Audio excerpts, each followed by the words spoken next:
Well, a leopard can never change the sports. You understand? This is a man that causes controversy wherever it seems to go. We saw what happened in the Super Eagles, how he came in, the team was in stability, and he came in and everything became catastrophical. He had to leave. And also we saw just a few days ago, Fortuna Sittard giving him the boots. And yes, they might say it's not for coaching reasons, for managemental reasons and all that, but this man seems to cause controversy wherever he goes. Anytime he does anything, he gets in the books for the wrong reasons. We haven't seen Oliseh, when they were winning, we didn't see them make a mountain of a mountain that, okay, yes, he's a good coach, he did this. He's a good coach, no doubt about that, but he always has issues.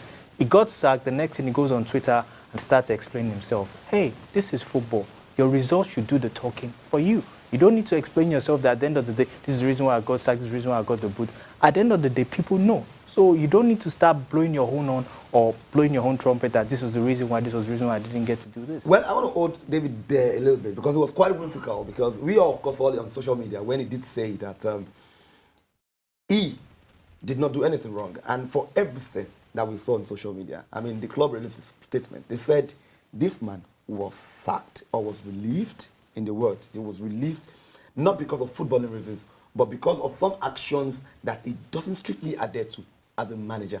And I'm sure that every other manager who works in any European club or any club apart of the world, there are rules and regulations in every club. Of course, there are relative rules. And there are some rules that you might not really necessarily know, get in tune with or get in line with. I'm sure Oliseh is not a mincemeat when it comes to football. Yeah, but why wouldn't he know the rules? In his intro salvo, he did mention Oliseh being an ex-Super Eagles player. Do not forget, Oliseh might have issues, but again, ask yourself questions. Does he like to be cheated?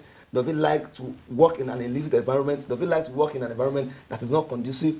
I think it's the capital. He signed the contract for crying out loud. He read the contract before putting the pen to paper, you Yes. understand? So at the end of the day, these things do change. So Yeah. he complained about Nigeria being an African setting that is not standard enough for him to work, that they don't keep their hands on the bargain. Now he's in a climb where they keep their hands on the bargain. Now, let me take you back. Let me take you back to some years back. Oliseh, yes, I think I did a few little of my research about Oliseh, and I think for a while I followed the Super Eagles passionately to some extent, dating back about more than a decade or close to 2 decades. In 2000, specifically when we hosted in Nigeria and Ghana, that was after a while Nigeria had been out of the competition. We hosted here with Ghana, and I do remember vividly how committed Oliseh was to the cause of the Nigerian team, and that's always been. There are times that we also as journalists have reported here to say Oliseh was also the one who catered for some, level of participation of this cohort, his colleagues in the national team. But that aside, do not forget, when he got himself the Super Eagles job, it was not the first time Oliseh has been linked to Super Eagles. In fact, at a point, he was linked to be a technical advisor, and he did raise some questions.